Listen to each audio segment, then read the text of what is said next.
কোনো নীরবতা থেকে থাকতো, যদি কোনো নিষ্ক্রিয়তা থেকে থাকতো, সেই দিনটা শেষ হয়ে গেছে। তবে একটা কথা সবাইকে মাথায় রাখতে হবে যে নদীর পানি কেবলমাত্র রাজনীতি না, এটা কূটনীতিও, এটা অর্থনীতিও। হ্যাঁ, কাজে আমরা আমাদের মানুষের কথা, আমাদের মানুষের দুর্ভোগ, আমাদের মানুষের প্রত্যাশা, তাদের চাহিদা অনুযায়ী জানি উজানের দেশগুলোর সাথে কথা বলতে পারি, সেটা বুঝতেই কিন্তু আমার আজকে আসা।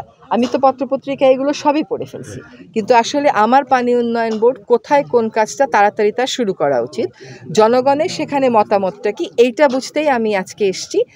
আর উজানের দেশের সাথে, ভাটির দেশের ভারতের সাথে আমাদের এই সমস্যা কেবলমাত্র যে এই নদী কেন্দ্রিক তা না, এটা কিন্তু প্রায় সকল নদী কেন্দ্রিক।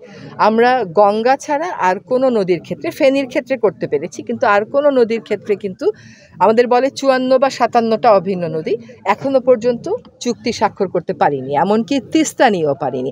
আপনারা হয়তো হঠাৎ বন্যায় অভ্যস্ত না, আপনাদের কাছে এটা অস্বাভাবিক লাগছে। আপনারা তিস্তা পারের মানুষের কাছে যাবেন, তাদেরও দুঃখ কিন্তু এরকমই, এবং সেটা প্রতি বছর এরকম দুঃখ হচ্ছে।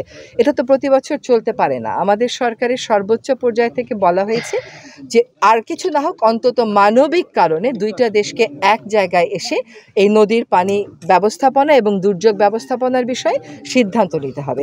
আজকে 53 বছর হয়ে গেল আমরা তিস্তা নদীর চুক্তি স্বাক্ষর করতে পারিনি। চুক্তি যদি পানি ভাগাভাগির স্বাক্ষর হয়, পরে হয়, কম হয়, সেটা আরেক বিবাদ, কিন্তু আমার দেশের মানুষকে তো আগে বাঁচাতে হবে। সেই দাবিটা তো প্রতিবেশী রাষ্ট্র কখনো অস্বীকার করতে পারে না।